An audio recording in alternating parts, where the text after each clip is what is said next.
Preparando para comenzar.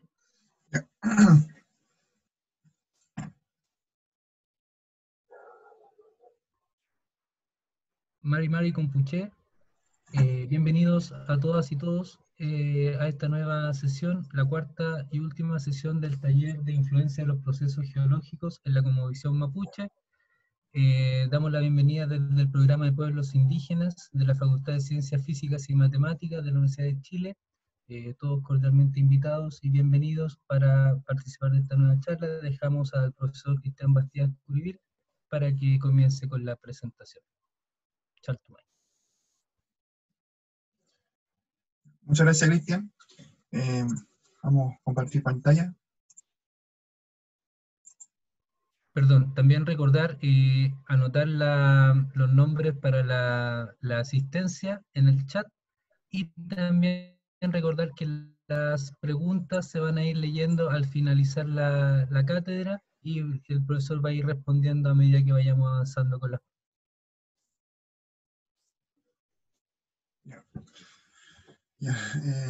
Muy buenas tardes a todos los que están presentes. Esta es la última clase que vamos a tener del taller. Por eso hoy ya finaliza el taller. Y vamos a comentar de que posiblemente muchas de las charlas online que están apareciendo, ¿cierto? Están, claro, de alguna forma asociados al tema de la pandemia, ¿ya? Que nos ha afectado a todos en lo que respecta a nuestras vidas, ¿ya? Y, bueno, recordar de que se está trabajando para publicar diariamente lo que hice en mi tesis de pregrado, ¿ya? Así que esto es como una advertencia legal. También recordar de que el año pasado, en noviembre, fue la defensa de título en el cual le estoy explicando las cosas que yo, en ese día yo expliqué. Por si le interesa verlo de forma resumida, también aparecen otras charlas que he hecho yo al respecto. También mencioné que se han hecho de lo que hice en mi trabajo. Esto fue recientemente el miércoles, y esto fue en diciembre, en los primeros días de diciembre, en Rocadicto, que es un programa radial de la Radio Universidad de Chile, asociado al Departamento de Geofísica y de Geología de la facultad. Ya, hoy día vamos a comentar, hoy día 31 vamos a comentar discusión en torno a lo que hemos conversado en estas tres clases. Vamos a presentar una propuesta de redefinición de mito. Y vamos a conversar de que los mitos y leyendas, ¿cierto? Los Nutran y Epeu se podrían trabajar, o sea, se podrían ver hoy día,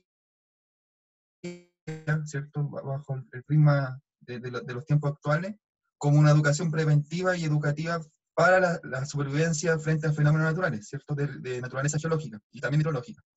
Ya, vamos a hacer un repaso antes de entrar de lleno a la discusión. Recordemos de que desde el Mapuzungún o Mapudungún, dependiendo del grafemario que uno use, el Nutram es una conversación y a la vez varios autores desde más o menos principios del siglo XX han mencionado de que también se podría trabajar como un equivalente a mito. Entonces, para nosotros un mito suena como un cuento, pero para el tema mapuche no se hace esa distinción tan fuerte, sino que el Nutram, la conversación también, o sea, el mito también corresponde a una conversación entre personas, el traspaso de conocimiento. Ahora bien, ninguno de los conceptos que también hicimos esa advertencia de que muchos de los conceptos que yo usé para poder hacer este vínculo entre la geología y la cultura mapuche, tuve que usar muchos conceptos que eran foráneos a la cultura mapuche. También mencionamos que está la necesidad de formular nuevas epistemologías para poder trabajar desde los mapuche, la propia cultura mapuche, ¿ya? Por el momento tenemos esto, ¿cierto? Lo que nos han dicho diversos autores a través de la historia, ¿ya? Hablamos de que la geomitología como concepto nació en el 68, han habido una multitud de autores trabajando sobre este tema, pero también hay otros trabajos que uno podría, desde la mirada de hoy día, ver como trabajos en torno a la geomitología. Ya también hablamos de que el mito ha sido un tema de estudio, ¿cierto? Y de divulgación a través de la historia. Y tomando una frase de Levi Strauss, es que los mitos de alguna forma despiertan la serendipia en otras ciencias, ¿ya? Porque despiertan, según Levi Strauss, Claude Levi Strauss, pensamientos que les son desconocidos. ¿Ya? También hablamos de que el estructuralismo, ¿cierto? Esta tendencia o corriente de las ciencias sociales que inició Levi Strauss, se parece mucho a la propuesta de Grebe, ¿cierto? Del dualismo de la cultura indígena del país, ¿ya? Sin ninguno de los dos haberse influido, ¿ya? Y él menciona, ¿cierto? Lo que han explicado el estructuralismo, que existe para poder mediar conceptos, existe una cierta transitividad lógica, ¿ya? Para poder hacer estos vínculos entre dos conceptos a través de un tercero, ¿ya?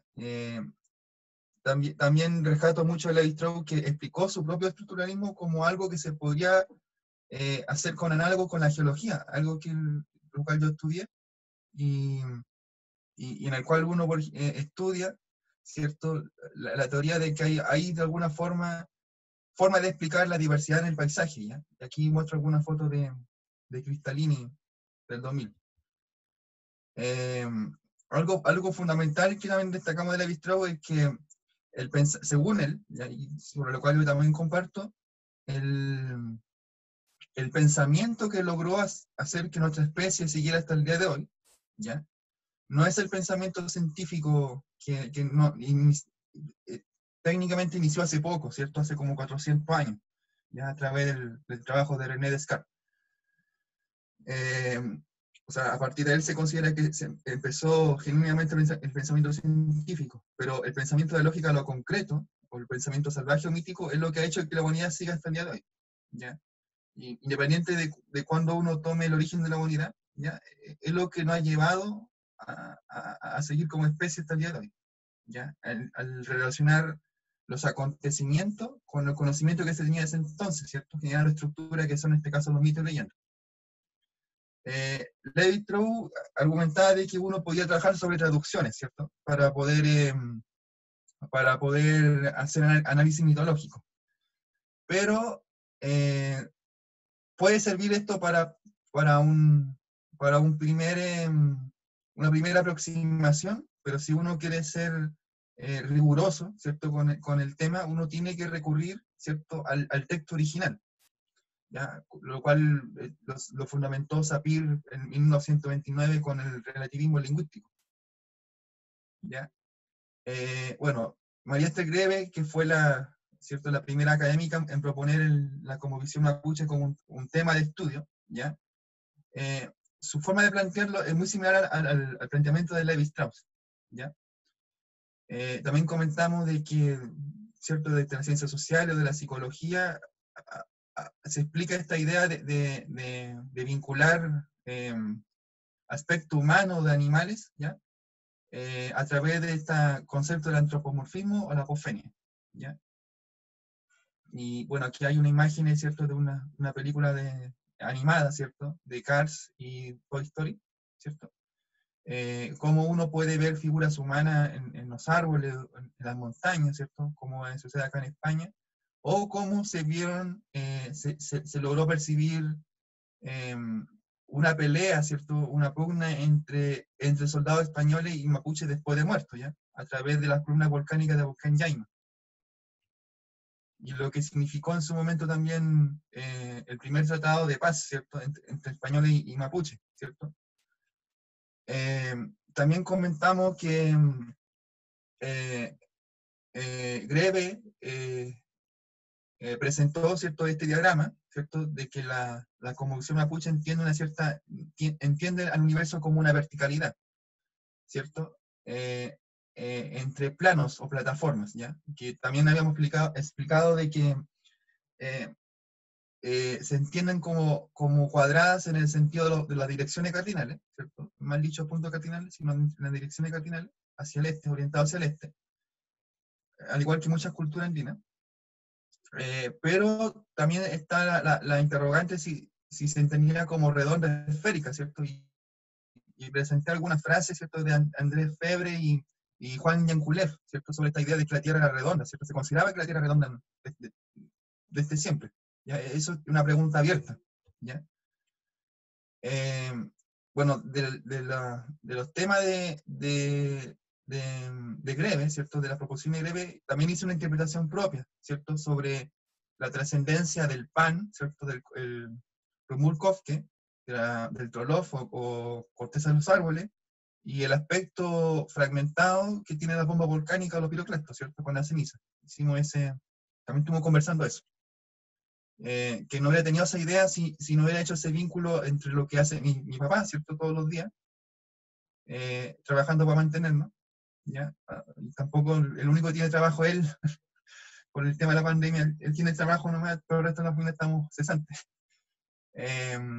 Y también que en geología nos decían que habían ciertos piroclastos que justamente se llamaban de corteza de pan, ¿cierto? Como lo expuso González Ferrán en 1994. Ya, también conversamos que habían autores, ¿cierto? De lo que consideré que son como que pueden considerarse como geomitológicos. Sus recopilaciones, ¿cierto? Una recopilación en torno a la columna volcánica, ¿cierto? De un hombre, de una columna con una forma similar a un hombre montado a caballo. Y aquí, de forma contemporánea, ¿cierto? Reciente, una mujer embarazada en la columna volcánica, ¿cierto? Del volcán Calbuco. El reflejo de los fuegos, de los volcanes en las nubes, ¿cierto? La iriscencia nocturna, como se llama ahora. El tema de los rayos, ¿cierto? De que los piroclastos parecieran que saltaran de un volcán a otro, ¿ya? También conversamos de que la toponimia es un elemento que debería ser estudiado dentro de la geología, porque entrega mucha información, bueno, siempre y cuando el geólogo o el interesado empieza a estudiar también lengua, ¿cierto? Idioma. Y ahí uno puede ver relaciones entre la toponimia con los fenómenos geológicos, meteorológicos, y hasta uno podría plantear este tema como de la geolingüística, ¿cierto? Ya que en algunos textos aparece. Bueno, hice también esta proposición de que los conceptos que se estudian en la geología y también en otras ciencias de la Tierra estaban presentes en el idioma mapuche, en el mapuzungún, ¿ya? Hablábamos sobre algunos relatos en torno a Culebra, ¿cierto? Que también algo presente también en toda América, ¿ya?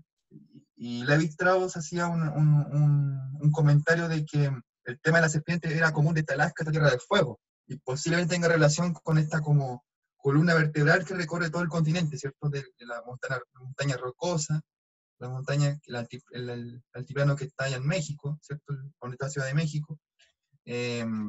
La cordillera de los Andes hasta Tierra del Fuego. Entonces, una forma de relacionar estas como cerritas como con la columna vertebral o también con la figura de la serpiente, ¿ya?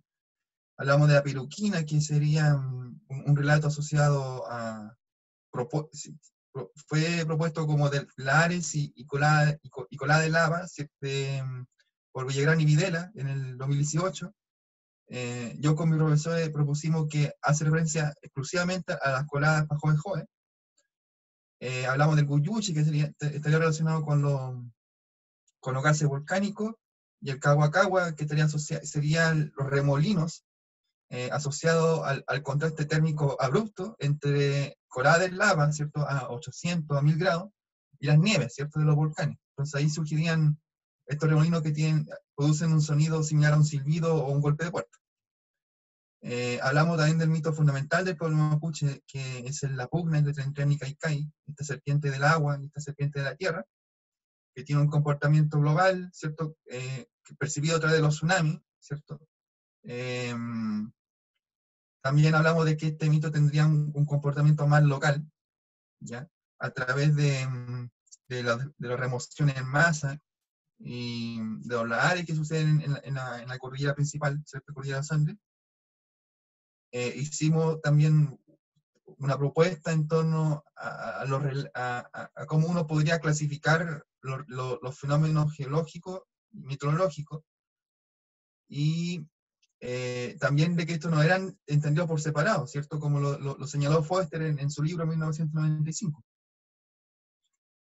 Hablamos también de que los ceros tren, muchos autores han mencionado a través de la historia de que tienen una triplicidad en su cima, y uno podría explicar esto a través de la erosión diferencial de los estratos del afloramiento de la serie oriental, occidental o del batolito costero en el sur, en la cordillera por la intrusión de diques, ¿cierto? Y aquí hay un buen ejemplo del cerro Quilapilú, tres orejas de colina, o la presencia de antiquinales o sinquinales por ejemplo, como sucede en el cerro Casuati, en la provincia de Buenos Aires. ¿Ya? Sobre esto me habría gustado más trabajar, ¿ya? Pero estuve corto por mucho tiempo, hasta casi al final de cuando terminaba mi memoria de recursos, ¿cierto? Monetarios. Entonces yo no pude hacer mucho terreno al respecto. Entonces sería interesante seguir trabajando sobre esto o apoyar este tipo de iniciativas. Ya, sobre lo que se puede hacer, ¿cierto? A través de visualización remota, ¿cierto? A través de imágenes satelitales o recopilaciones toponímicas, uno puede ver esta cierta relación entre los ceros tren del país, que son alrededor de 30, de lo que están, que se llaman así oficialmente, ¿ya? Porque posiblemente existan más ceros tren, pero que estén camuflados sus nombres a través de nombres cristianos, ¿cierto? A través de la historia, cuando fueron rebautizados por los españoles y posteriormente por los chilenos. Bueno, los ceros tren estarían ubicados estratégicamente alrededor de la zona que se consideran propensa a inundación por tsunami, ¿ya? A la vez estarían asociados a zonas de lineamiento y falla, ¿cierto? Como lo estudia el Senagiomi, ¿cierto? Lo que se conoce hasta ahora. Y, bueno, también conversamos de que los ceros tren y Kaikai, los ceros tren, estarían, sobre todo los que están concentrados en Arauco, estarían asociados podrían estar asociados, ¿cierto?, a esta idea de alzamientos tectónicos que se ha identificado en la costa, ¿cierto? El cual el profesor Barrientos lo ha explicado numerosas veces, ¿ya? Que en algunos sectores incluso se ha identificado un alzamiento de 3 metros, ¿ya? A una distancia de 130 kilómetros de la fosa de Atacama, ¿ya? La que está acá en blanco. Y todas las tierras emergidas que se encuentran fuera de esa, a mayor distancia que esa, tienen una tendencia a subsidencia, a hundirse, ¿ya? Y aquí hay un caso, por ejemplo, en Valdivia, y Valdivia justamente también tiene un cerro Caicay, y los cerros Caicay son estos que tienen, en los relatos se mencionaba de que tienen una tendencia a hundirse, ¿ya? Y es importante rescatar de que los geólogos y los sismólogos o los oceanógrafos han estudiado mucho los terremotos chilenos, ¿ya? Y en particular han estudiado estos proxies o indicadores biológicos de alzamiento tectónico, ¿ya? Como la muerte, ¿cierto?, que deja una alga, ¿cierto?, que se llama litotanio, ¿ya?, que deja una franja blanquecina cuando muere, ¿cierto?, cuando se eleva la roca donde vive, y sirve como indicador, ¿ya? De hecho aquí se ve como casi el porte de la persona que está midiendo. También los bivalvos, que viven en esta zona entre el litoral y el continente, o el mismo Cochayuyo, ¿cierto?, el Coyof, que también es un indicador del alzamiento tectónico. Ya, otra versión del mismo mapa, ya, aquí con más global, ¿cierto? En que se ve, se establecieron dos líneas, ¿cierto?, de la fosa de Atacama y los 130 kilómetros, en que la mayoría de los ceros tren del país, los que están con ese nombre oficial, ¿cierto?, a través de organismos como el Instituto Geográfico Militar, y entre otros, se ve que se concentran, ¿cierto?, en la península de Arauco los ceros tren, alrededor de 12, ¿ya? Aunque también hay ceros tren fuera de lo que fue mi zona de estudio, que es esta, ¿ya?, entre el Ñuble y los lagos. Y de hecho, hasta ahí en la cuarta región, incluso en Argentina, ¿cierto? Que hicimos esa mención anterior. Ya, también conversamos de las trombas marinas y tornados, ¿cierto? Que es un tema que ha cautivado mucho a los meteorólogos últimamente, ¿ya? Algunos afirmando de que son un fenómeno nuevo a causa del cambio climático, y otros que tienen la afirmación de que estos fenómenos han sucedido antes. ¿Ya? Yo también tengo esa creencia de que estos fenómenos ya eran identificados antes, que pasa que no han sido estudiados en la profundidad para que la población chilena tenga ese convencimiento de que estos fenómenos siempre han pasado en el territorio chileno, ¿ya? Y bueno, estos fenómenos, de los pocos de los cuales se tiene fecha, porque igual es un tema que hay muchas lagunas, ¿ya? Lagunas de información. La mayoría se concentra entre mayo y junio, ¿cierto? Entre los meses de otoño e invierno, ¿ya?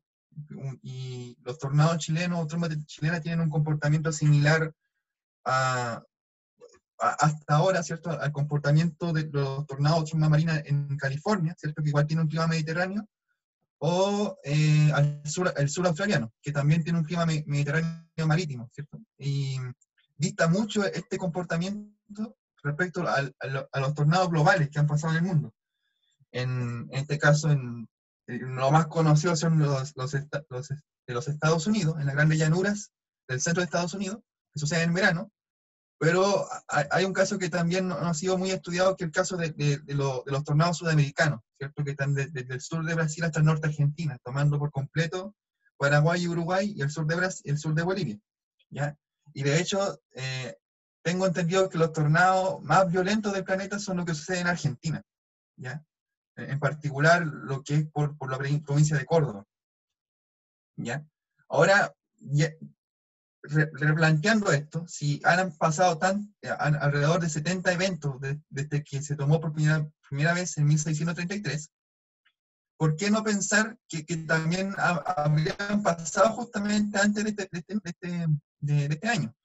Y bueno, yo extrapolé un principio que estudian todos los geólogos del país, que es el uniformismo, o el actualismo, si uno quiere llamarlo, que es el planteamiento de que si los fenómenos que uno estudia hoy día, considerando que las leyes físicas se mantienen a través de la historia, del tiempo, entonces necesariamente estos fenómenos deberían haber pasado en el pasado, ¿cierto? Este como el fundamento principal que muchas veces no es explicado en la mayoría de las ciencias, se supone como algo obvio, y no es tan obvio, ¿ya? Es una suposición muy grande que se hace, ¿ya? De suponer de que las cosas que vemos hoy día justamente han pasado en el pasado, antes que nosotros tuviéramos consciente de eso, ¿ya? Bueno, extrapolándolo de forma cultural, debería existir evidencia de que los tornados y trombas marinas del país perfectamente pudieron haber pasado en el pasado, ¿ya? Y bueno, acá hay un relato recopilado por Tomás Guevara en 1908, a través de los dichos de Nahuel Huinca, un mapuche de Cholchol, sobre que pasó una tromba marina en el lago Budi, cerca de Puancho, de la playa de Puancho. Bueno, y el relato dice lo siguiente, y ustedes van a ver que resulta bastante fundamental, o interesante también. Nahuel Huinca era un joven todavía en el tiempo del terremoto. 4 divinos llamados Maripil, Purán, Ruquil y Payán anunciaron un temblor a los caciques. Iba a durar 6 días. Dijeron que de una laguna iba a salir un caicay. Aquí ahora lo especificó como mito, de esa forma. Que se iba a juntar con el yunyul, animal con forma de gato, y se juntaban, se acabaría el mundo. Entonces los caciques hicieron un guilletún en Puancho, a la orilla de la laguna, donde saldría el caicay. Mataron muchas borregas negras y el mapuche llamado Antío los mataron con lanza y le dijeron que no dejara pasar el caicay. Su cuerpo lo echaron al mar los adivinos. Al 4.º día del temblor, sintieron como un terremoto de viento afuera de la laguna, de donde había salido era el caicay. Le tiraron el lazo, lo atajaron entre todos con lanza y lo hicieron volver a la laguna. No tembló más. Ya. Puede que el relato suene como cierto, muy alegórico, muy fantástico, o dentro de la narrativa fantástica. Pero si uno empieza a cuestionar eso y pensar de que todos los relatos que han habido en la humanidad hacen referencia a algún fenómeno natural, ¿ya? Entonces el relato es una fuente preciosa de que estos fenómenos han influido en la mentalidad de la mente humana, ¿cierto? En este caso la cosmovisión mapuche a través de la historia. Bueno, aquí voy a tener que simplificar un poco, pero bueno, diversos autores han mencionado de que el yunyul, ese animal con forma de gato, podría corresponder al chungungo o al huillín, ¿ya? Y si ustedes lo observan, es factible verlo como un gatito, ¿ya?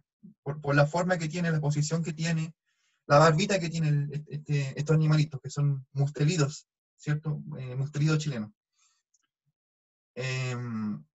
Bueno, ahora si se fijan bien, estos animales son larguitos, ¿ya? Si uno lo empieza a observar, y los tornados marinos también son larguitos, ¿ya? Igual que una culebra. Entonces ahí de nuevo se refleja esta idea de transitividad lógica entre conceptos, ¿ya?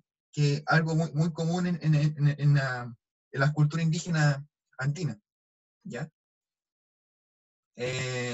Bueno, y no es descabellado pensar de que se forma tromba marina en lagos, ¿ya?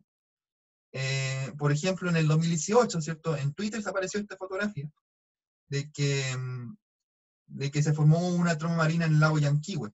Pero si uno va más atrás, en el mismo Yanquihue, en el 2005 se formó, aquí la prensa, como estos fenómenos no eran tan estudiados hasta recientemente, desde el 2019, aquí lo ponen como tornado, pero esto perfectamente puede ser también una tromba marina.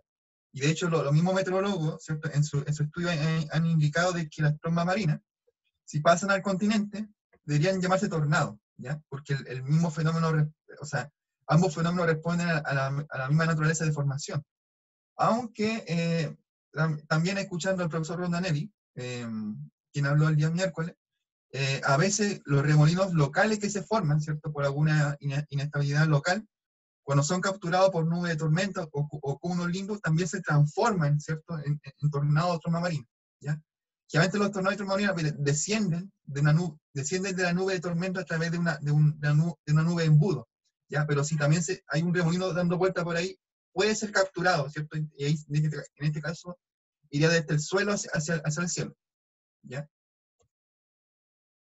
Bueno, comentando que también la toponimia es importante, bueno, aquí tengo una propuesta de mapa que he estado haciendo en estos días sobre topónimos respecto a truenos, a tempestades y también a remolinos, ¿ya? Y justamente hay dos localidades que tienen nombre de remolino, ¿ya? Al norte de Valdivia, ¿cierto? Peul, y en la isla Meulén, ¿ya? En Chiloé. Ahora vamos a discutir todas estas cosas que mencionamos durante toda esta clase pasada.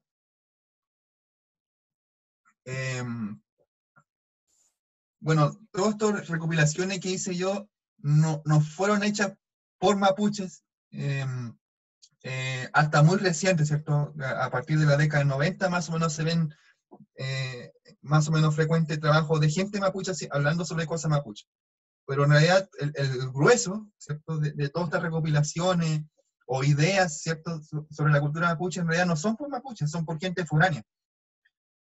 Misionero católico, jesuita, historiadores, ingenieros también, ¿cierto? Como Lachan. Entonces, todas estas observaciones, Claudio Gay también, ¿cierto? En algún momento que era un naturalista, todas estas observaciones que ellos hacían y anotaban, en realidad responden a visiones distorsionadas o ideas fragmentadas de lo que pudo haber sido la cultura mapuche en esos momentos. De hecho, se ve mucho, por ejemplo, en las recopilaciones de Diego de Rosales. Posiblemente él vio más cosas, pero él se quedó solamente con su propia idea cristiana. Entonces escribía de que el Caicai y Chantén debían ser el mismo diablo que engaña a la gente mapuche, haciéndole creer de que es el Salvador, ¿ya? Entonces son cosas que los mismos a veces historiadores o recopiladores proponían su propio pensamiento de lo que debería ser ese relato, distorsionándolo, ¿ya? Entonces, los trabajos que se hacen, ¿cierto?, sobre la cultura mapuche, sobre lo que hay escrito, en realidad son visiones sesgadas, no representan lo que debió haber sido la sustancia mapuche en su momento. Bueno, también me han preguntado muchas veces si uno puede dar una fecha a los relatos, ¿ya? alguna forma de ponerle cronología. Bueno, se puede hacer con varios supuestos, ¿ya? Pero de por sí el mito es una especie de vehículo que transita en el tiempo, ¿ya? Que cada vez que sucede algo, vuelve a la vida y se renueva e incorpora cosas de su momento, ¿ya? Entonces, hablamos eso de la clase pasada, de que a veces Trentenny Caicay se asociaba transitivamente con los toros, ¿ya? ¿Cierto? Cuando uno va a los sectores de Villarrica, ¿ya? O el Calafquén. Pero, bueno, aterrizándolo, si uno puede dar una cronología, bueno, en algunos relatos de Curamochi intenté hacer este ejercicio, en que si el relator o la relatora, a veces el Curamochi decía que era de mediana edad, ¿ya? Entonces uno puede suponer de 30 años, 40 años, ¿ya? Y también uno puede asociar de que cuando dicen que mi abuelo de mi abuelo me contó esto, ¿ya? Entonces uno va contando generaciones para atrás. Y uno suponiendo una edad reproductiva femenina entre los 18 y 45 años, y por eso está todo aquí aproximado, uno puede establecer como rango de edad, ¿ya? Entonces, algunos relatos uno podría decir que tienen entre 106 a 260 años, ¿ya? Que igual es un rango bastante grande, ¿ya? Pero es un tipo de ejercicio que uno puede hacer para darle algún tipo de cronología. Bueno, otra forma de darle una cronología es ver si el relato, como lo que hizo Grueber en 1926, con la cuenca de Ñorquín, la cuenca del Hueco en Argentina, uno podría asociar las sismitas,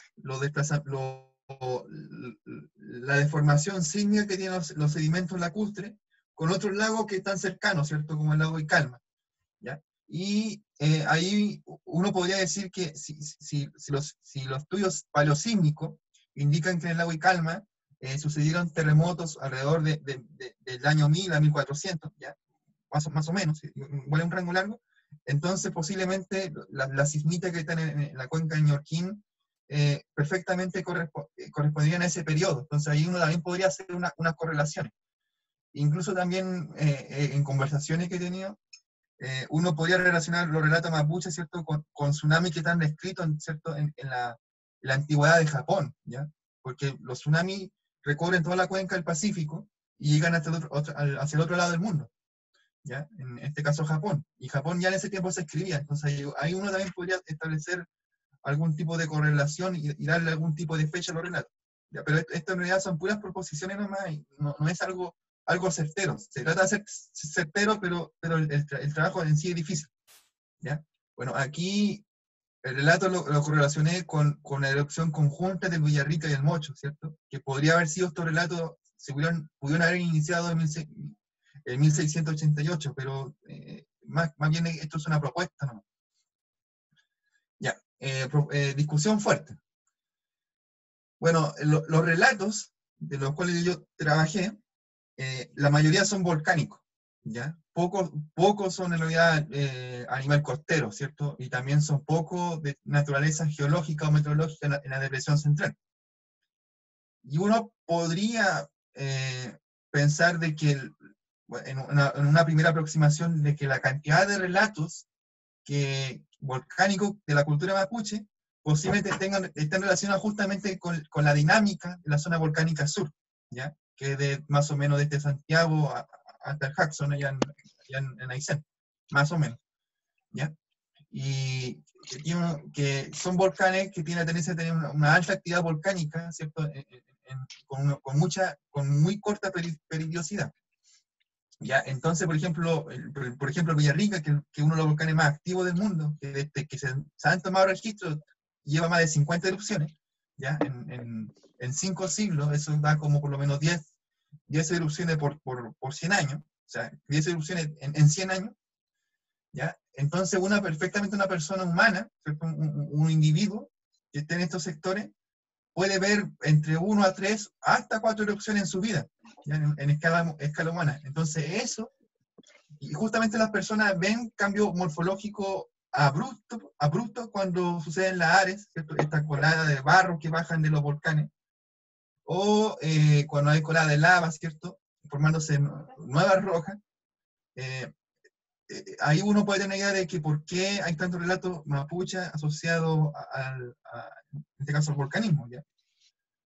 Ahora, también uno puede pensar lo siguiente, de que la poca cantidad de relatos costeros o del Valle Central, ¿cierto?, de naturaleza geológica o meteorológica, pueden deberse justamente porque las personas viviendo en estos territorios perfectamente no ven cambio perceptible importante en los cerros o en los valles, cosa muy distinta que pasa, por ejemplo, en la cordillera, ya que uno ve en su vida cambios importantes. Ay, señor. Y bueno, a menos que suceda una tromba marina, un terremoto, un tsunami, un tornado, uno no percibe cambio en el relieve, ¿ya? Esa es también una forma de discutir esto, ¿ya? Como, aquí tengo fotografía cuando fui a la Biblioteca Nacional de lo que fue el terremoto de allá de 1960, ¿ya? Que mucha gente le dice de Valdivia porque justamente Valdivia fue la ciudad más afectada, ¿ya? O también aquí con un pantallazo de aquí de TVN, de estos barcos que quedaron justamente muy dentro del continente, ¿ya? Porque el mar se los llevó, ciertos barcos de gran tonelaje hacia dentro del continente. Entonces, las personas pueden ver cambios abruptos siempre y cuando sucedan estos fenómenos, pero si no suceden estos fenómenos en su vida, entonces no va a haber ningún cambio perceptible, ¿cierto?, en el relieve. Bueno, aquí tenemos fotografías del tornado y de la tromba, ¿cierto?, que sucedieron allá en el sur. Y acá esta fotografía del 2005, ¿cierto?, sobre lo que pasó en Ensenada, en el lago Yanquihue. Bueno, también podríamos discutir de que muchos de los relatos que posiblemente pudieron haber existido en la costa o en la depresión central, perfectamente se perdieron por estos avances del catolicismo, de las misiones, ¿cierto?, cristianas que en cierta forma han hecho de que mucha gente abandonara, ¿cierto?, su creencia autóctona, sus relatos, su historia, por este tema del cristianismo. Entonces, muchos de los relatos que posiblemente explicaban fenómenos naturales o minerales, ¿cierto?, como la quiastolita, o ahora uno también podría decirle la cultunita, pudieron haber desaparecido, ¿cierto?, para siempre, ¿ya? Y ahí esto ya en tema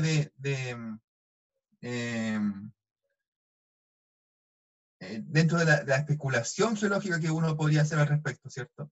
Bueno, aquí está el tema del huitraco, ¿cierto? Esta señal que se ve en el cielo cuando uno en su propia mente empieza a unir la disposición de la Vía Láctea en el cielo, que se entendía como un río. Bueno, hay ciertas noches en que la Vía Láctea aparece subhorizontal y otras noches aparece de forma subvertical. Entonces uno, sobreimponiendo ambas imágenes, ¿cierto?, dentro de la mente, uno forma la señal del Culchún, ¿ya?, del huitraco, la señal de la lluvia.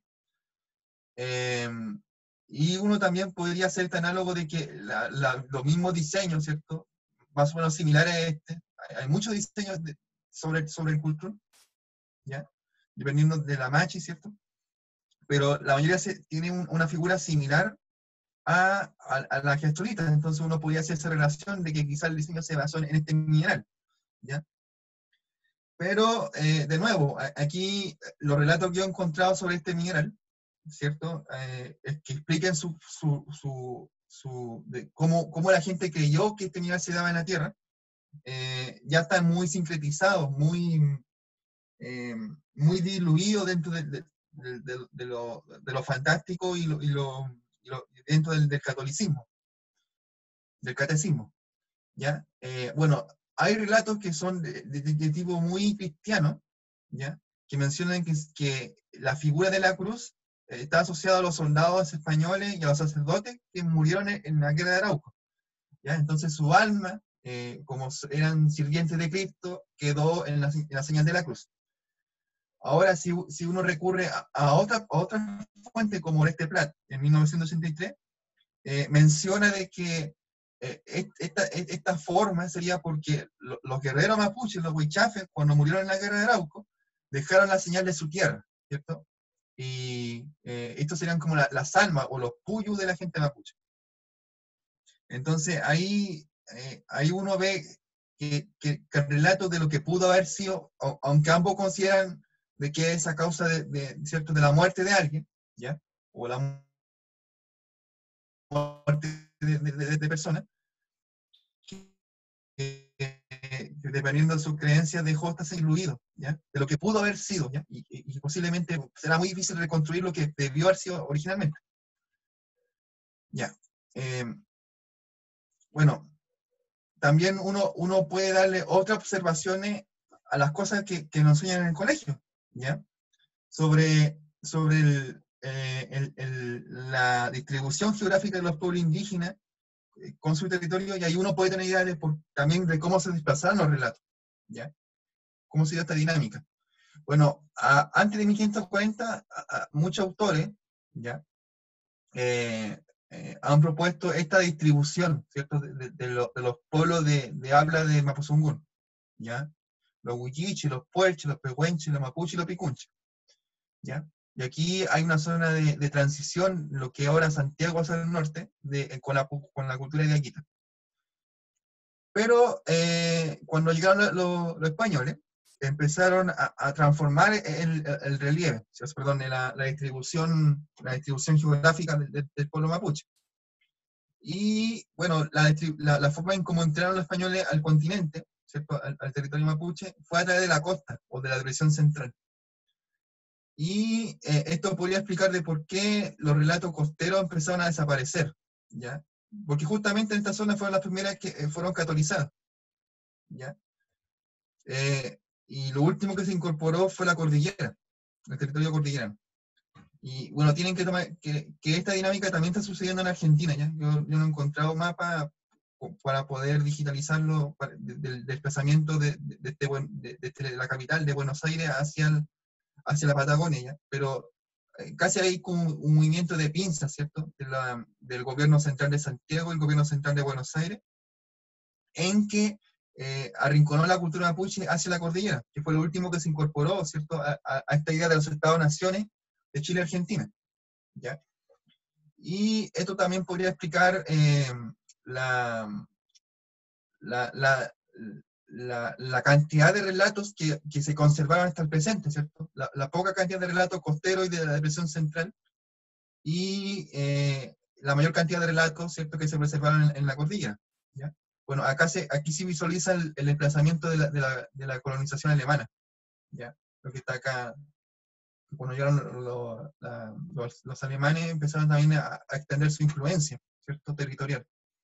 Y también nos podría explicar, por ejemplo, por qué aquí hay un vacío de relatos en esta zona, ¿ya? Bueno, adelanté que íbamos a comentar una redefinición, ¿cierto? Una propuesta mía de lo que correspondería a un mito, ¿ya? Y, bueno, esto fue lo que escribí para mi tesis. Igual es algo largo, ¿ya? Eso lo voy a leer. Los mitos y leyendas mapuche, los Neutrani y el Peu, representan respuestas humanas que fueron conservadas en la oralidad intergeneracional mapuche y que posteriormente fueron fijadas en los textos de cronistas, clérigos y recopiladores de los siglos XVII al XX. Son respuestas culturales resultantes de las experiencias traumáticas ocurridas por desastres naturales de carácter geológico, como el volcanismo, los terremotos, los tsunamis, las inundaciones por lahares y o desbordes de lagos, y también tromba marina y tornado. Fenómenos naturales que suceden en el territorio mapuche o el mapu con regularidad. Estos mitos y leyendas constituyen uno de los ejes medulares de la cosmovisión mapuche, o las mugen, los cuales se narraron principalmente a oyentes jóvenes con una finalidad preventiva y a la vez didáctica, dando a conocer tanto los fundamentos de la propia cosmovisión mapuche a sus oyentes, como también el conocimiento sobre los fenómenos naturales asociados a la geología del territorio mapuche. Los fenómenos geológicos descritos de forma mítica afectaron reiteradamente a través del tiempo la cotidianidad del pueblo mapuche, dejando una huella perdurable en la memoria colectiva mapuche. Bueno, acá de una forma más didáctica de lo mismo que dije, ¿cierto? Que la Mugen, la Comisión Mapuche, la mitología mapuche, ¿cierto? Los Neutrani y Peu, la toponimia de muchos lugares la geomorfología de muchos lugares también, dentro del territorio mapuche o Gualmapu, nos muestra de que el pueblo mapuche siempre estuvo vinculado con su territorio, ¿cierto? Siempre tuvo una noción profunda sobre lo que pasaba en su territorio, ¿ya? Que, que, que, que quedó en forma de mitos y leyendas, ¿cierto? Una de las formas que uno lo puede ver, aunque también con cierta costumbre de cocción de alimentos, como el remulkovsky o la tortilla de rescoldo. Bueno, eso también nos muestra de que eran grandes observadores y reflexionadores de los fenómenos naturales, ¿ya? De estos fenómenos de naturaleza geológica y meteorológica. Y también, lo que dije también en esa definición de mito, es que la mitología mapuche, los Nombrani y Peu, constituían, perdón, se perdió la señal, ¿eh?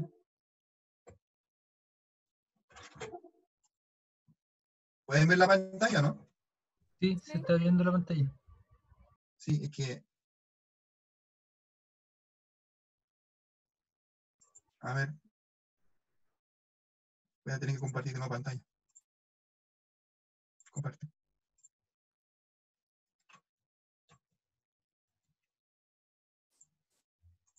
Ya, pueden ver el puntero, ¿cierto? A ver, espérense un poco, a ver.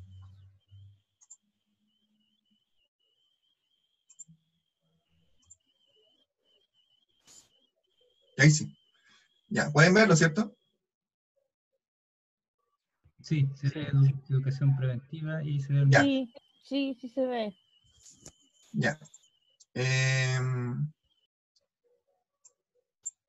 Bueno, hablaba de que la mitología mapuche, muchos relatos servían como una educación preventiva sobre los fenómenos naturales que suceden en el territorio y que de alguna forma servían como una prevención frente a desastres naturales, ¿ya? Y también lo que comenté mucho en mi trabajo es que la geología, entre otras ciencias de la Tierra, podían conversar con los conocimientos indígenas, conversar y complementarse, ¿ya? Que no dirán por qué trabajar de forma separada, ¿ya? Ambos conocimientos, aunque hubo gente que me hizo esos comentarios, ¿ya?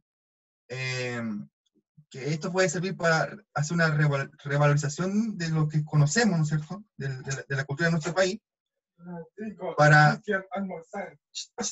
Ya, perdón.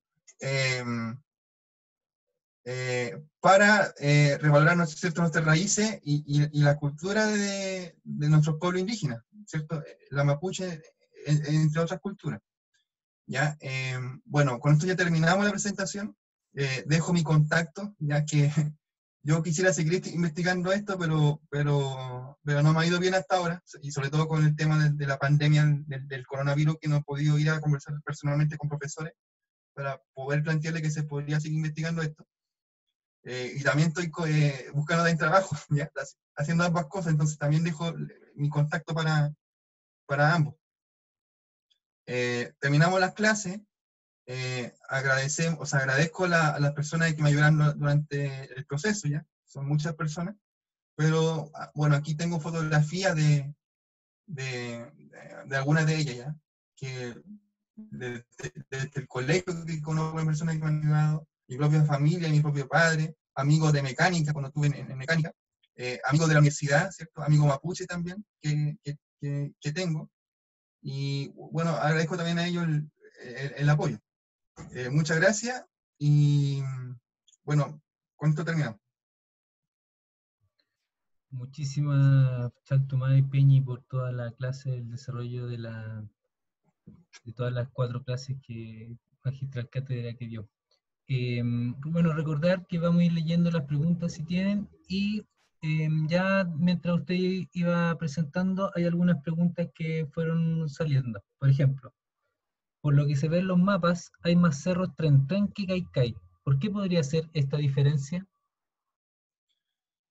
Ay, la diferencia hasta donde yo creo es porque, a ver, déjeme ver si puedo compartir ese mapa. A ver, ponerlo,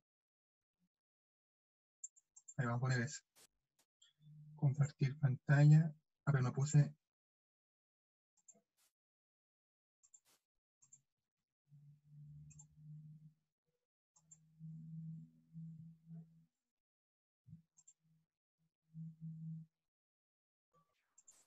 Mientras tanto, hay mucha gente, bueno, agradeciendo todo el trabajo que pudo compartir, muy útil para los docentes de ciencias sociales que nos desempeñamos en contexto rural y mapuche, más pueblos ancestrales también hagan trabajos similares. Muchas gracias, Quimerfe, estuvo muy interesante para repensar alguna idea sobre los pueblos originarios de América. Muy interesante y instructivo, gracias, Cristian. Todos muy agradecidos de la charla. Del que se pueda, por ejemplo, estudiar estos temas en nuestra cultura indígena, depende mucho de la voluntad de la universidad y centro de formación, ¿ya? Porque como no es un tema muy trabajado, posiblemente no se atrevan a hacerlo, ¿ya? Entonces sería una invitación para que también se atrevan a hacer trabajos, ¿cierto?, respecto al norte del país o al sur del país, ¿ya? De hecho, yo estoy haciendo también una recopilación de mitos del sur, ¿ya? Para poder, con un amigo, para poder también darle una interpretación geomitológica. Bueno, volviendo a la pregunta de los cerros Tren, tienen que pensar de que el Tren era el salvador de la gente, ¿ya? Que lo que muchos de los relatos mencionan de que salvaba a la gente. Entonces, obviamente, los que van a tener más nombres van a ser justamente en referencia a este salvador, ¿cierto? A este quien que salvaba a la gente, ¿ya? Y por eso hay muchos cerros Tren en el país, a diferencia de los Caicai, ¿ya? En realidad son poquitos, ¿cierto? Unos 3. Eso es lo que he encontrado. Posiblemente hay más, ¿ya? Que quizás no están dentro de la información oficial. O también hubo otros cerros Tren, pero posiblemente desaparecieron, ¿ya? Por ser rebautizado por los españoles y también por la gente chilena. Tengo la creencia que posiblemente hubieron muchos cerros Tren y Caicai aquí, ¿ya? Porque si ustedes se fijan bien, la ONEMI considera, ¿cierto?, en esta idea de que se pueden inundar todas las tierras que se encuentran a 30 metros, o sea, bajo la cota 30 metros sobre el nivel del mar. Perfectamente un tsunami, ¿cierto?, si es muy fuerte, podría llegar hasta 9 imperial.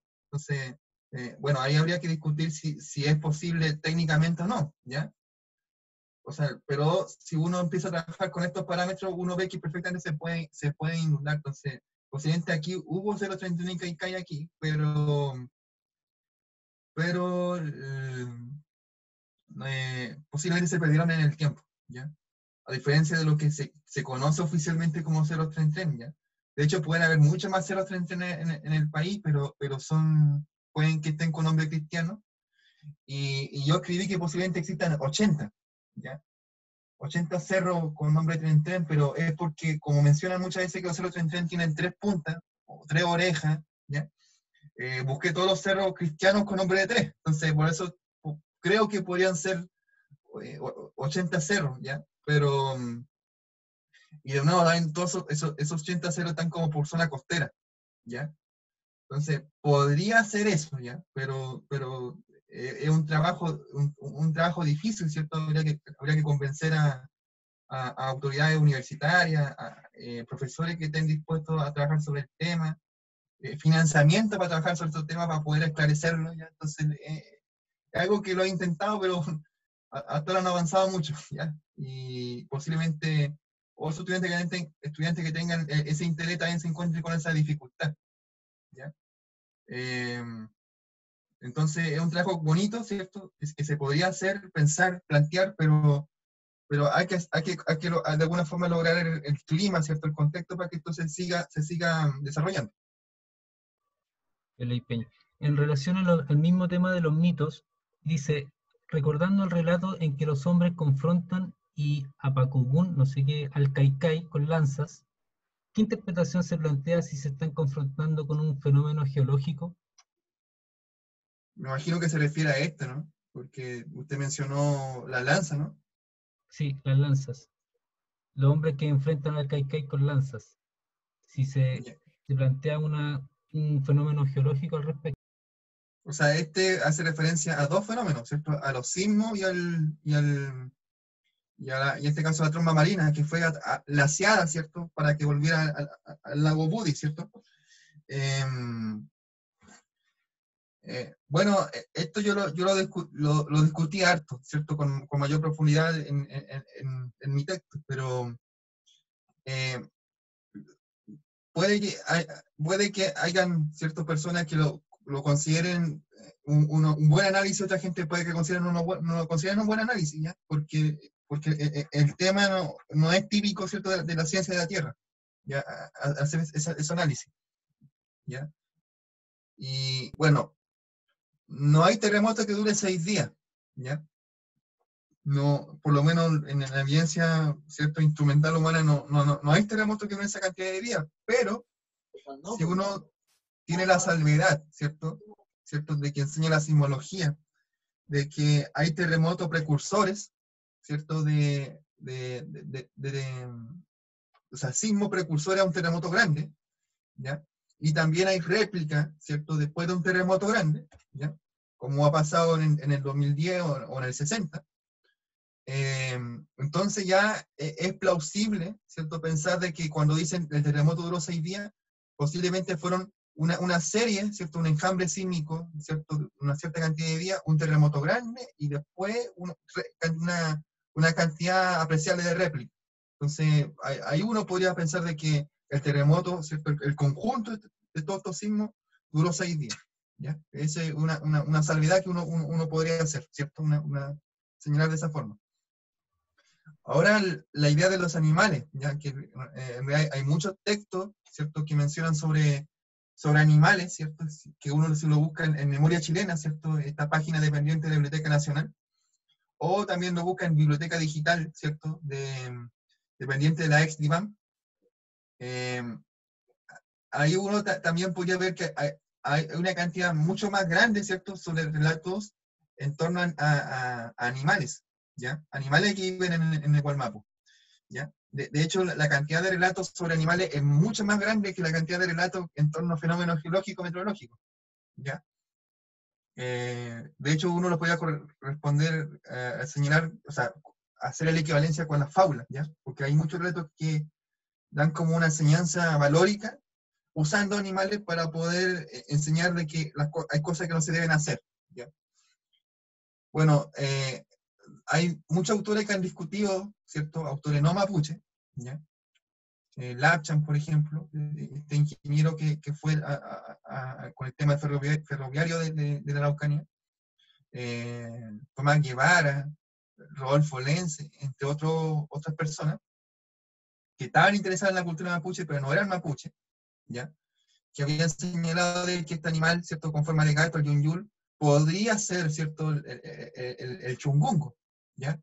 Aunque también conversando con mi profesor guía, ¿cierto?, el profesor Reinaldo Charrier, también conversamos que podría corresponder al huellín, ya que también es un musterido que se distribuye de forma similar desde el Biobío hacia el sur, ya una distribución más o menos similar, geográfica.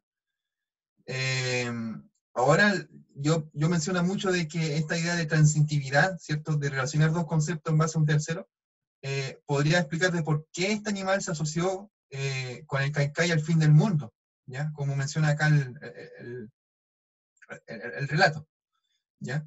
Y yo creo que puede ser, ¿cierto?, por su morfología, ¿cierto? Un animal con una estructura más o menos alargada, ¿cierto?, de ambos, que a la vez uno lo podría asociar con la delgadez y larguedad que tiene la tromba marina, y a la vez esa larguedad uno lo puede asociar con el cuerpo de la serpiente, de las culebras. ¿Ya? Entonces ahí uno podría hacer por qué el relato hace tantas asociaciones dentro de ella, que si uno no estudia esas cosas, ¿cierto?, uno puede tomarlo casi como un relato alegórico, fantástico, y yo trato de verlo de otra forma, ¿cierto?, una forma dentro de las ciencias naturales.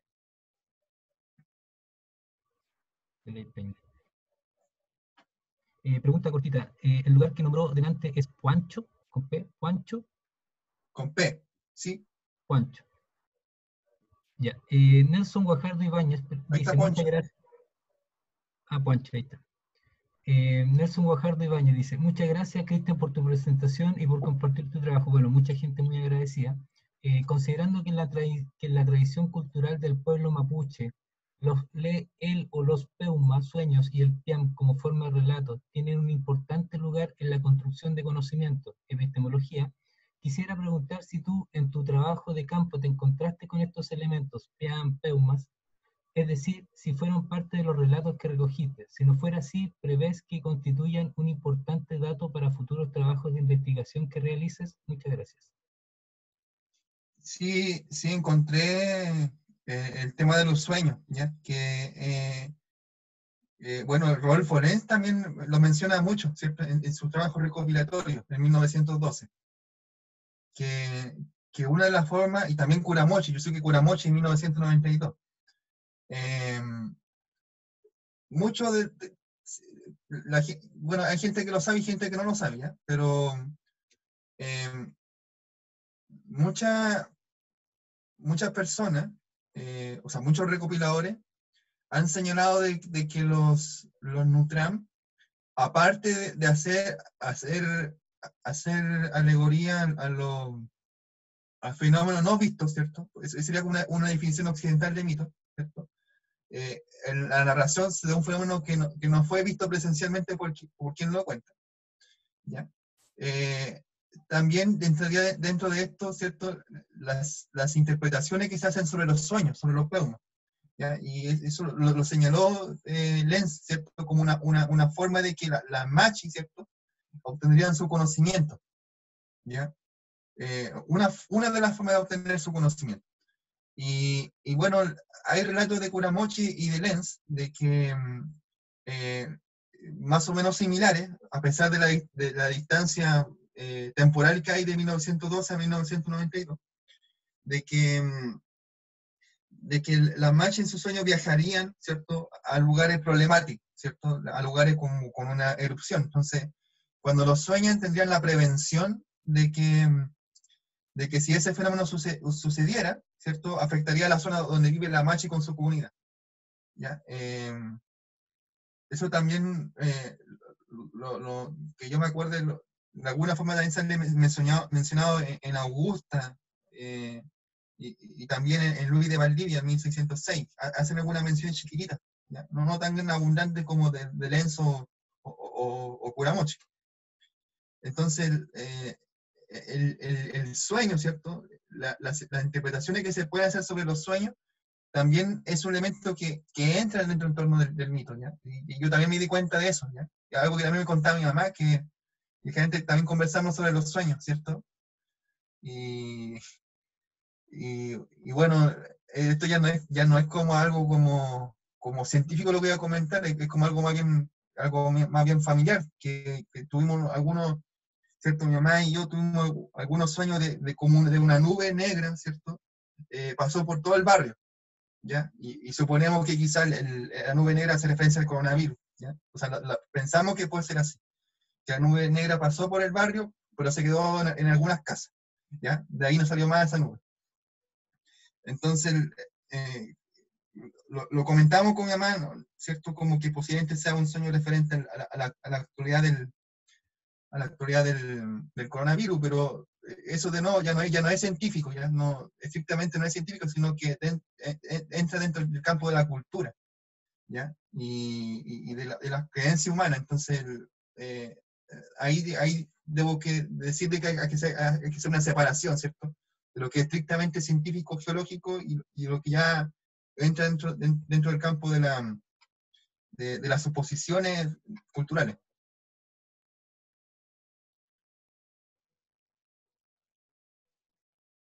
¿Ya, Cristian? Ese que no se activa el audio. Mira, en relación a Berta Huentén, en relación al tema de Puancho, del nombre Puancho, ella dice que el lugar de donde vengo es Puaucho. Se ubica entre Malalhue y Piedra Alta del lago Budi. ¿Ese es el lugar? ¿Ese es el lugar? Puaucho. O sea,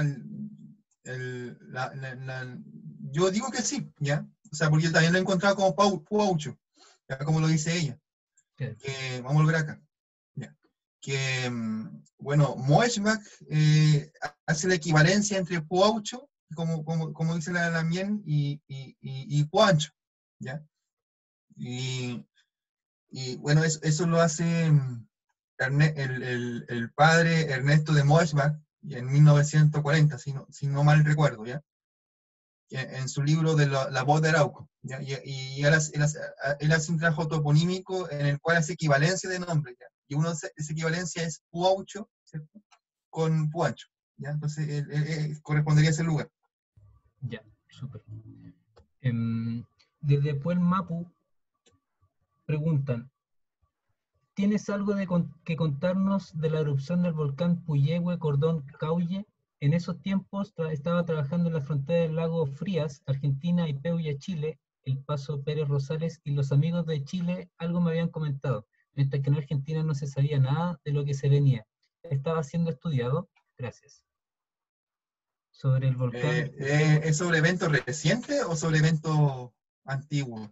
Yo creo que debe ser reciente porque dice que en esos tiempos la persona estaba trabajando en esa frontera.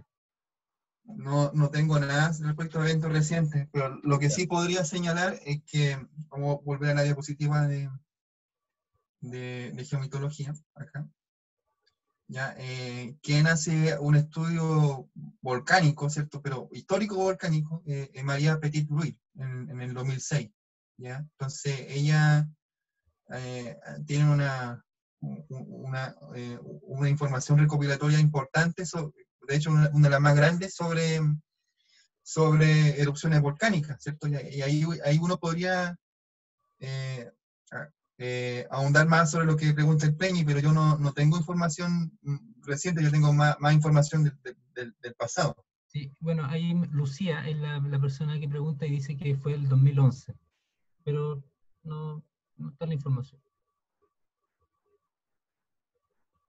Otra pregunta, Peñi. Eh, ¿Por qué consideras que los profesores de tu propia universidad o directivos de casas de estudios superiores no les despierta gran interés para destinar más recursos y apoyos? Gran trabajo del investigador. Ah, qué pregunta más difícil. eh, dar, comentarlo, ya que, bueno, el fuerte de la facultad, todos los años que estudié, ya que estuve ahí, que también me eché ramo y la pasé mal, eh, y también la pasé bien, ¿cierto? No solamente que hacer una parte mala, sino también hubo momentos que la pasé muy bien en la facultad.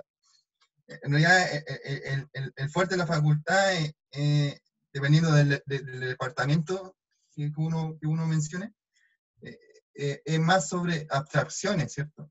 Si uno va al departamento de ingeniería matemática, en realidad están pensando sobre el interés de ellos, es sobre estadísticas, de las pocas cosas que conozco del DIM, sobre estadística o sobre matemática pura, ¿ya? ¿Cierto? Que uno a veces piensa que no tienen aplicaciones, ya tienen muchas aplicaciones, pasa que no tienen, quizás muchas veces la ciencia no tiene aplicaciones actuales, pero a medida que avanza la tecnología, se le encuentran aplicaciones a ciertas fórmulas matemáticas, ¿ya?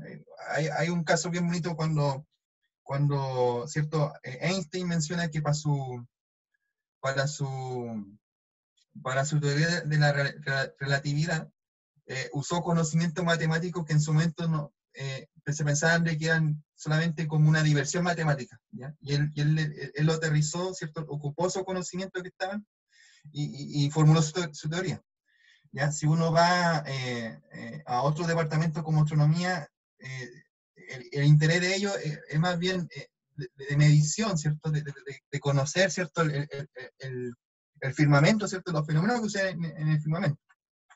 ¿Ya? Si uno va a la geología o ingeniería en mina, el interés, como cuando fui estudiante, el interés que se muestra, o por lo menos las clases que hacen los profesores, es sobre minería, ¿cierto? Aplicaciones en torno a la minería, o aplicaciones de cómo hacer que cosas que son como externalidades negativas, ¿cierto? Como los relaves, ¿cierto? O si a veces un relave, ¿cierto? Se derrumba a causa de un sismo. Trabajar sobre eso, ¿cierto? De mitigar riesgos, ¿cierto? Riesgos geológicos en torno al tema minero. O también investigar cierto sobre geología pura, ¿cierto? De lo que yo me acuerdo del profesor Martin Reich en su ramo de geoquímica o en su ramo de energía de procesos geológicos, de que se estudian cosas, ¿cierto?, dentro del manto terrestre, ¿cierto?, de los fragmentos que deja el manto terrestre en la corteza terrestre, ¿cierto?, como cenolito.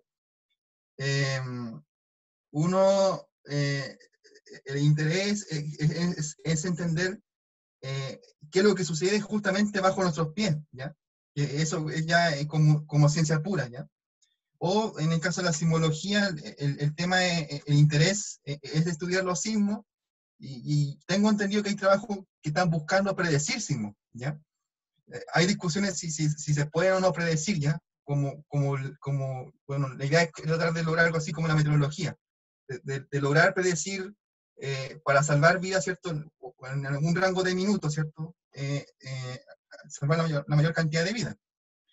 Entonces, el interés de la facultad es más bien como técnico, ¿ya? Y esto que hice yo se escapa mucho por lejos de lo típico que se hace en la facultad, entonces por eso fue tan, tan llamativo, tan criticado el tema que hice, y también tan valorado, porque de todos los comentarios que me han hecho, positivos, ¿cierto? Aquí estoy desechando lo negativo, es que quizás este podría ser un inicio de vincular aplicaciones, ¿cierto?, geológicas, ¿cierto?, para temas culturales, ¿ya? Y entonces ya no se entenderían los fenómenos naturales, perdón, los mitos y leyendas mapuche, y también de otros pueblos indígenas, ya no serían parte del campo, ¿cierto?, de la narrativa fantástica, ¿cierto?, o también del estudio del interés de las ciencias sociales, sino que también podría ser algo transversal, ¿cierto?, algo transdisciplinario o interdisciplinario, no sé, ahí estoy un poco complicado con el término, pero eh,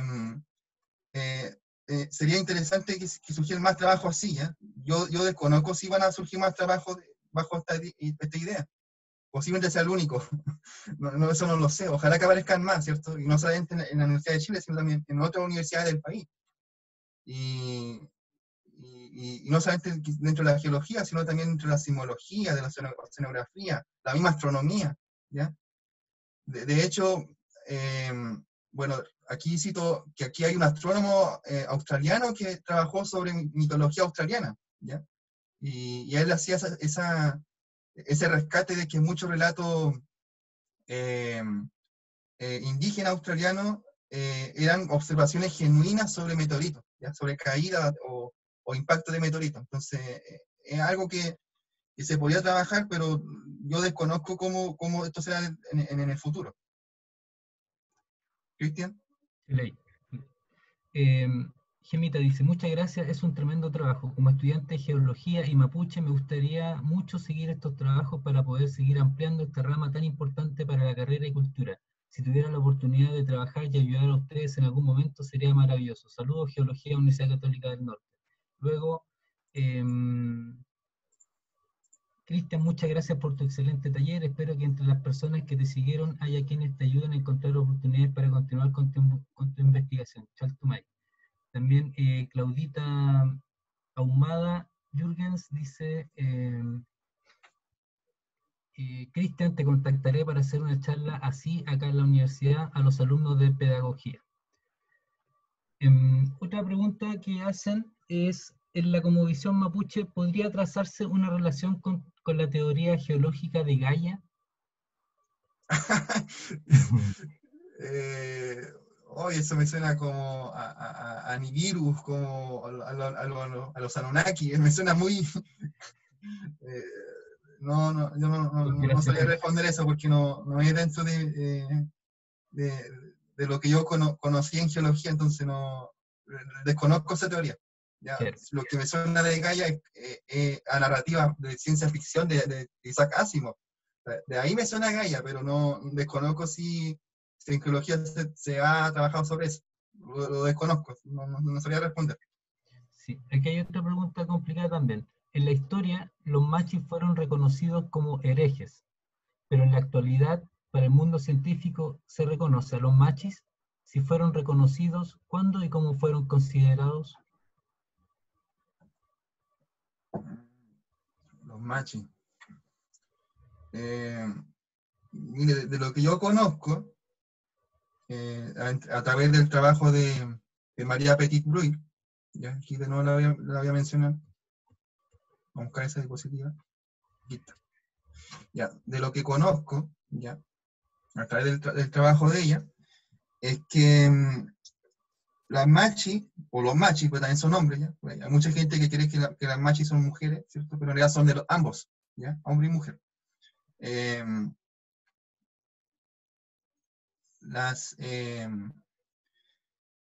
se han tomado, ¿cierto?, como mediador frente a conflictos, ¿ya?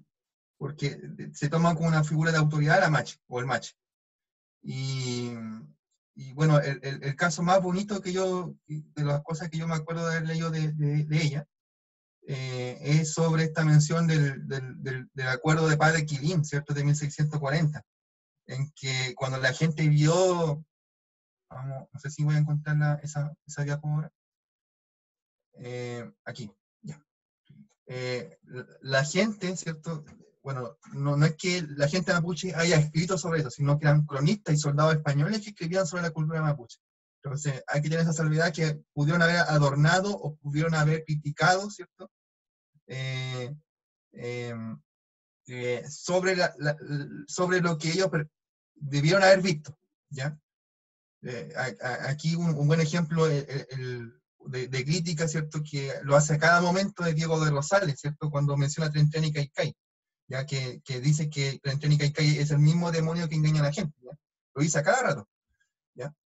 Porque eso refleja su postura frente al tema, ¿ya? Su postura cristiana. Bueno, la gente mencionaba, bueno, los soldados españoles mencionaban que la gente mapuche veía en el cielo a soldados españoles, ¿cierto?, a pillán españoles y a pillán mapuche, ¿ya?, peleando después de muertos, ¿cierto?, y se veían en el cielo como señales, ¿ya? Bueno, ese sería el antropomorfismo, la apofenia de las figuras que dentro de ciertas perspectivas geográficas, ¿cierto? Si una persona está en cierta posición, podría haber algún animal o alguna persona o hombre a caballo, ¿cierto?, peleando en el cielo, ¿cierto? Pero en realidad son nubes, ¿cierto? Nubes volcánicas, ¿ya? Y eso, este fenómeno, que es como bien estudiado dentro de la psicología o la psiquiatría, es algo muy extendido, de hecho, extendido en toda la humanidad, ¿ya? Si uno empieza por ejemplo, aquí señalando a Vitaliano, ¿cierto?, que ella fue la primera que propuso la geomitología como un concepto académico de estudio. Eh, de las cosas que yo he leído de ella, en realidad hay muchos fenómenos que están antropomorfizados, ¿ya? Y después cuando uno, con apertura de mente, cuando uno lo empieza a leer, ¿cierto?, a estudiar, uno ve que son observaciones genuinas de fenómenos naturales. Entonces, ahí yo podría comentar al respecto.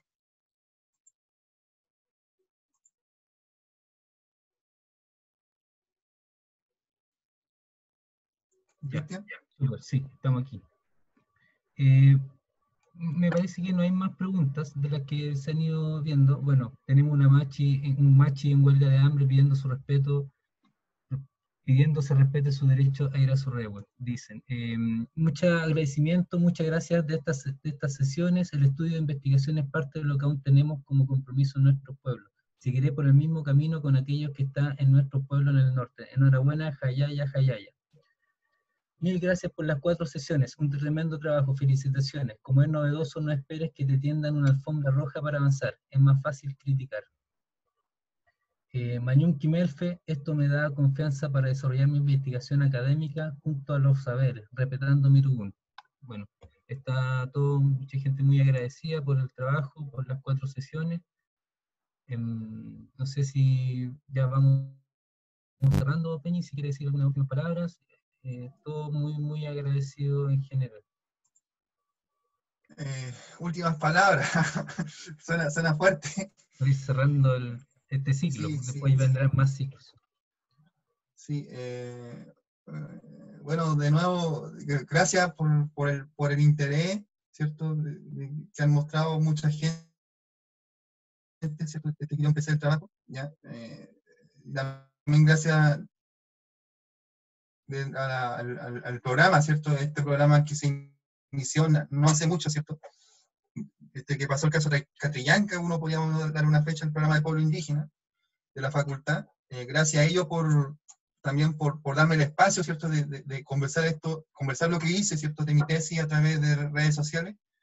Agradecer a los profes de geología que me apoyaron, ¿cierto? Los profes de mi comisión, al profe de la Faxo, Claudio Miyakura, gracias también a mi familia, ¿cierto?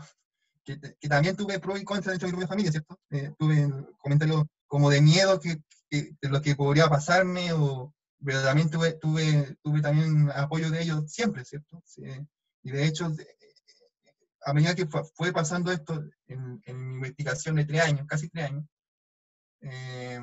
empezar a ver de que el tema era posible y que no debería por qué haber miedo, ¿cierto? Miedo sobre el tema.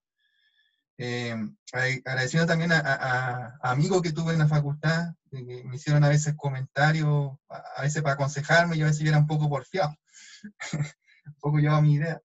También agradecimiento a ellos. Y bueno, en realidad, muchas gracias también por escucharme, ¿cierto? Sobre esta idea que tengo yo, tratando de vincular lo que yo estudié con mi propia ascendencia materna, ¿cierto? De la cultura mapuche. Así que muchas gracias a todos por darse el tiempo de escucharme.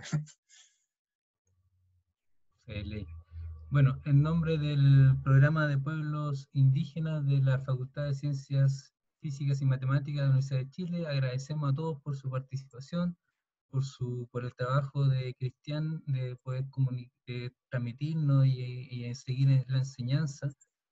También avisar que vamos a enviar una encuesta para evaluación del taller, así que le agradecemos a todos poder contestarla. También recordar a las personas que se tienen que colocar sus nombres completos aquí en el chat para el tema del registro y la entrega de la certificación del desarrollo del trabajo. Si no es más, bueno, nuevamente muchísimas gracias a todos. Mayún Compuche, muy interesante, gracias por la oportunidad de recibir este Kimun. Valora mucho el trabajo, también Cristian. Es un gran desafío construir puentes entre la ciencia, las diferentes disciplinas y el tema de cosmovisión de nuestra cultura originaria. Personalmente creo que en su investigación nos ayuda a conocer desde una mirada diferente e interesante la gran sabiduría, conocimiento y el espíritu de la cultura mapuche. Chaltumay. Eso sería, Peñi. Muchísimas gracias a todos nuevamente por la participación y damos por cerrado este taller. Que estén muy bien todos ustedes. Chaltumay. Chao.